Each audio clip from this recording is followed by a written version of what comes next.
Industries all across the world continue to be swept up in waves of disruption untethered by technology, but energy sectors remain to be slow in that regards. However, the introduction of blockchain is improving the dynamics, radically transforming the energy industry's processes and markets. Over the last few years, we have heard of many energy-based projects that are exclusively powered by distributed ledger technologies. Some of them are even close to attaining proper functionality. Today, in this new We Need to Crypto Talk episode, we are close to discussing one of these blockchainified energy projects. Ladies and gentlemen, allow me to introduce our guest for today, that is David Pelcic, is the CEO of Robotina.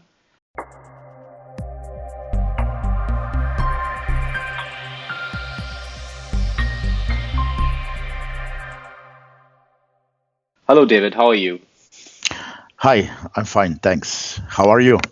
Well, I'm pretty much same. Every time I'm very excited to know about new projects that are coming out there. So yes, I'm excited to listen more about Robotina. With your Good permission, to sir. hear. Good to hear. Yeah, well, so my first question, David, is that you have been the CEO and president of Robotina for about 28 years. I mean, that's almost my age. Before asking about, and so before asking about your interest in blockchain particularly, I would first request you to tell us more about Robotina. Yeah, well, I founded Robotina 28 years ago, as you rightly said. And since then, we develop and produce industrial-grade controllers used in industry, buildings, and infrastructure. We develop and manufacture our own hardware and software. During last years, we focused on the energy efficiency and on the smart grids. And we have two very strong research and development teams, which are also officially registered as a research institute, meaning that we really are very, very deep in the research. Our services, products, and technologies have all been developed in-house. We cooperate with universities and research institutes, of course. We obtained 7 patents. We have 5 international certificates, and we successfully implemented projects in about 25 countries, including Japan, India, Western Europe, Germany, and other places. And our vision is to become a leading provider of smart, connected solutions, components, and platforms. That's good to listen. So is it true that Robotina project can save as much as 20% in operations around the world? And how is that even possible with your line of products? Indeed, in certain circumstances, we have the projects which save even more than 20% in your energy expenses. In principle, this is possible by implementing the 3 key technologies that are needed to achieve this. So one of these technologies is IoT, Internet of Things. Second technology is artificial intelligence. And now we are adding the third one, the one that was missing, and this is the blockchain technology. Let me explain you a bit more. We use two main strategies to achieve the savings. One is ambiental and behavior intelligence. So we use a set of approximately 300 rules to optimize all the processes inside the buildings. For example, we change set points according to the weather forecast, activity, and some other parameters. Then we use machine learning to understand the behavior patterns inside the buildings, meaning that we can then optimize the schedules and the parameters. This alone can save up, let's say, an average of 15%. And the second one is so-called virtual power plants. It means that we shift the electricity consumption and sometimes production to optimize the energy cost. We use the fact that the cost of energy is not static. It depends on your, let's say, purchase plan, and which is called tariff model in the electrical energy world, which may be simple, peak off peak, but now it's becoming more and more complex, and we have many places in the world like UK, Western Europe, Asia, where this tariff becomes dynamic. It means that the price of electricity changes over the day and over the week. So, as I said, we apply the IoT devices, we apply the artificial intelligence, and we actually deliver important savings. So how does entire project of yours, I mean, it sounds very colossal in its approach. How did you find blockchain and where are you implementing it right? All across your platform. How are you using blockchain in this entire big regard? That's a very good question. I like this question because, we were using the IoT technology or the control technology, which was, let's say, the parent of the IoT technology since years. The artificial intelligence we are using since few years only, because it only became important in last few years. So IoT enables us to sense, measure, decide, and act. Artificial intelligence supports machine learning and cognitive decisions. Now, we missed something. We missed a very good way to establish cooperation between various stakeholders, being them humans, computers, or IoT devices. I wanted to find a technology which is transparent, distributed, and does not need the third party to operate. So it does not need an authority to operate. So when I found blockchain, I knew this is it. So it's very clear. The blockchain was the missing part of the technologies, of the blend of the technologies needed to be able to deploy our business idea. So we selected the Ethereum blockchain, and we based this all our smart contract-based business, which I may explain a little bit later, on this blockchain. Well, that's good to know. But why only Ethereum? There is, of course, the other, blockchains out there that are more scalable, that could be more scalable than Ethereum in the time, because we are suffering some near-term scalability issues with all, with the major blockchains out there. And your project sounds very colossal in its approach, and it might attain to a point where it will require more, weightage in the blocks to conduct all these transactions. And I'm hoping that you will make it more decentralized so that people can find their stakes in your platform. So how will you connect to the increasing number of users as you approach towards a better conclusion? Yeah, that's a good question. When we decided for which blockchain to use, our team did let's say, extensive and deep analysis to really pick the one that fits best in our place. And of course, they went through all, let's say, the traditional established, even if it's difficult to say that it's something that is traditional in the blockchain, if it was invented in 2009. And the new emerging technologies, and at the end of the day, first, the result of this competitive analysis was, at this moment, the Ethereum blockchain is the right one to be used. On the other hand, the other result of this research was that we need to carefully watch both Ethereum and other blockchains, and we need to be, I will say, open and ready to integrate what is best. But at this moment, let's say for the first year, 2 or 3, and the plan we put in the white paper, the Ethereum will do it, and with the coming updates and upgrades and new functionalities. So moving on to my next question, actually it's about that why an established company such as yours, why they want to get into an ICO business when they can easily raise funds via venture capitalists. You have all the resources with you to generate that kind of money. So why do you need to get into the business of ICOs at first place? Good question. ICO is not only raising money. Right. ICO is more than raising money from me, building a community. And I believe that there is yes, we are established company. Yes, we are here in the place. But yes, it's also that we used to be, and we still are, a B2B company. We are going into the B2C world. We want to involve the community, and we don't want to go the traditional way. We believe the traditional way is dying out, and we believe that we want to share this opportunity with the community. We want everybody involved. It is too big for a company. It is simply too big for one company.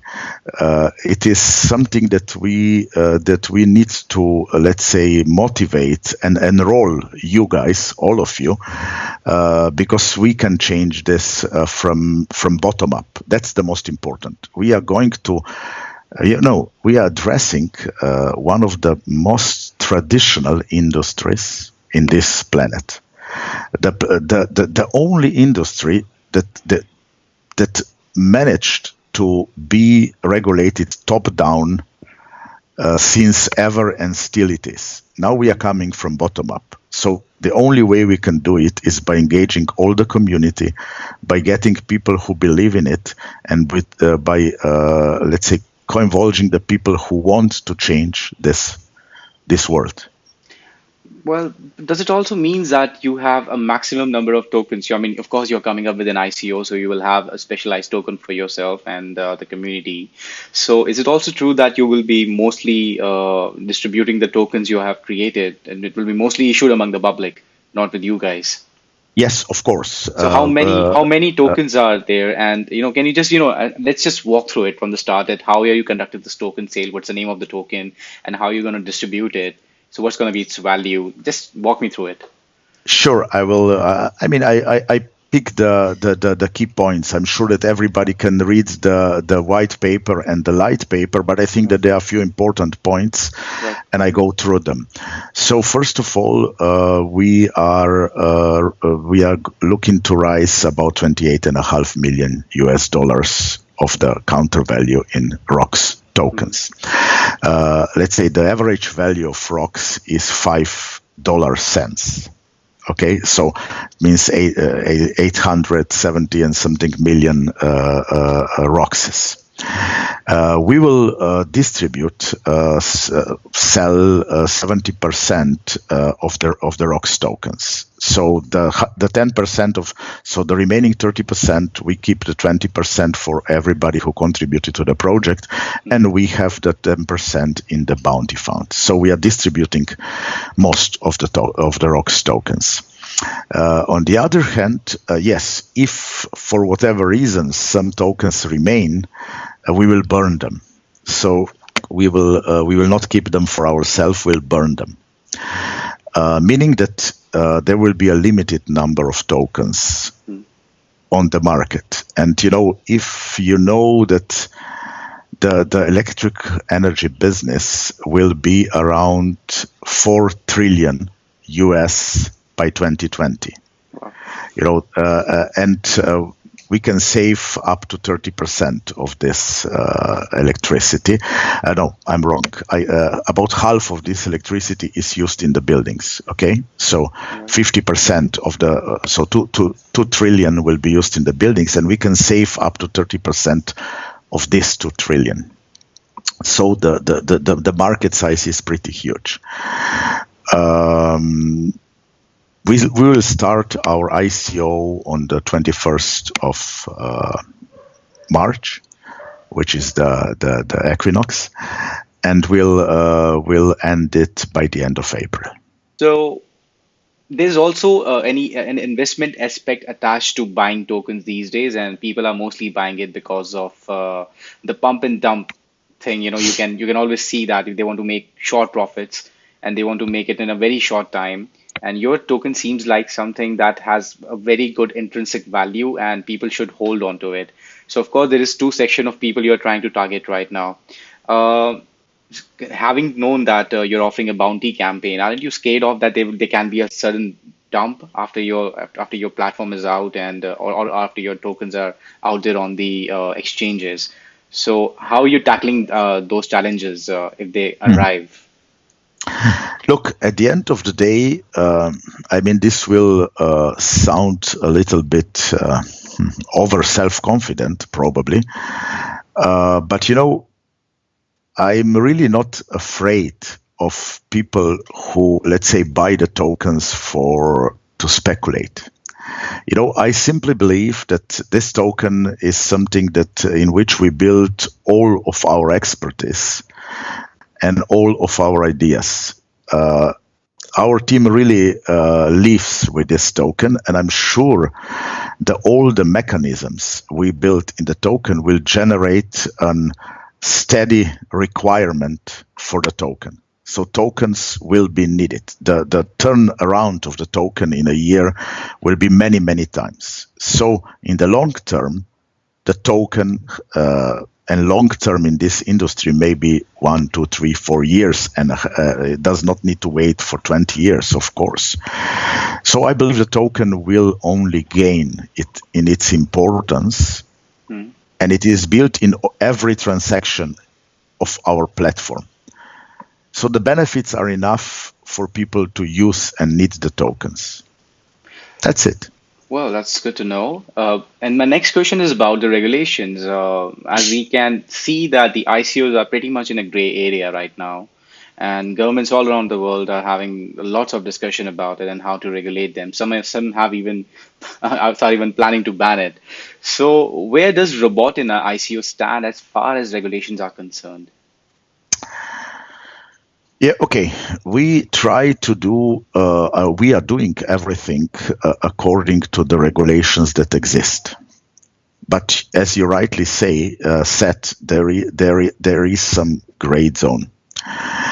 Part of the gray zone is eliminated by the fact that we do not accept contributors from some countries in which this gray zone is more black than white, and you can see, you know very well which are these countries. But let's not name them.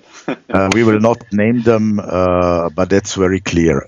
So that's one thing. Second, I was today sitting with a state secretary here in Slovenia, who is responsible for the digitalization. And I had a chat with him. So we are talking to the authorities, and we are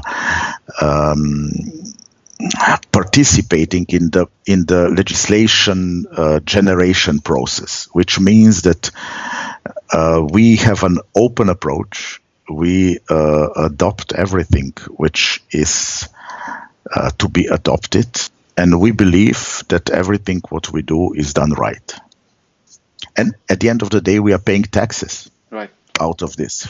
Indeed. And it's very important for, company of your stature to just come into the ICO business and legitimize it further.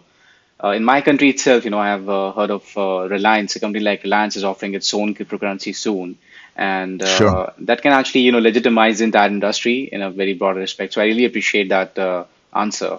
And moving to my last question, and that is one of the most important Can questions. I just maybe add one thing? I'm sure that Reliance is a great company in your country, but also let's say Kodak, the American company, announced their own tokens, and so yes, it is coming in, it is coming out, it will work. Well, as far as Kodak is concerned, I think their motives are still very much questionable, and the community is actually looking further because we know that how Kodak went into bankruptcy before, and now they're just trying to shoot back with an ICO. So yes, there can be some plenty of question. Not that it can legitimize ICO in a broader manner, but still, it's a very good approach for companies to come out and actually adopt this technology. It gives more recognition. So that I really appreciate. And as I was saying before, the last few bits of questions is about that how much you have developed your platform, because that is a very, very important aspect of the entire ICO. People want to see, look, and feel the platform before they start investing in it. So, do you have any plans of releasing an MVP or any alpha platform before you begin the ICO, or are you going to build it after it? No, no. First of all, the platform, including the AI and the IoT, is already built and in use. So we have at this moment more than 1,000 buildings connected to the platform, and we have more than 2 million IO points connected to the platform. So it's not only look and feel, but you can also see the results. And I mean, I could open the access to some of the platform right now and show it to you, or send you the pictures. So this is not that's not an issue. I'll ask Simon to send you the pictures right after this discussion, and we can give you an access, and you can go there. Of course. I told you our tradition is B2B company. So what we are adding now is two more things to the platform. One is we are making it ready to be deployed fully over internet. At this moment, there was a part of the sales process that went offline, and then we connected the client, and then the client is online. Okay. Now this is part that all this procedure is going to become automatic and self-service, let's say in this way. And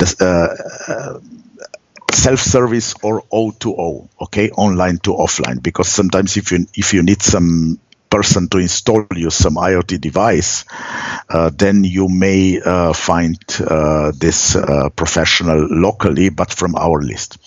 And the second point, what we are doing, we are adding the blockchain.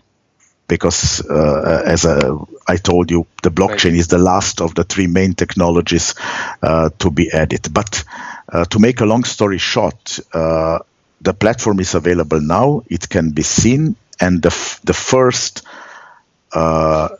platform open to the public and full self-service will be already available by the end of this year. So we will release it in the Q4. Not a mock-up, not a demo, but a fully functional platform that people can use and gain benefits. Not only, we are planning to add 6-7 countries this year on in the marketing process, and we are. If you look at our white paper or light paper, you can see the complete deployment plan. And on that note, I would really like to end this interview. And I'm particularly impressed by the way you have brought up this ICO and how you're trying to equate everything by introducing blockchain as that little constant in your theory. So thank you very much, David. And I really appreciate your time. Thank you very much.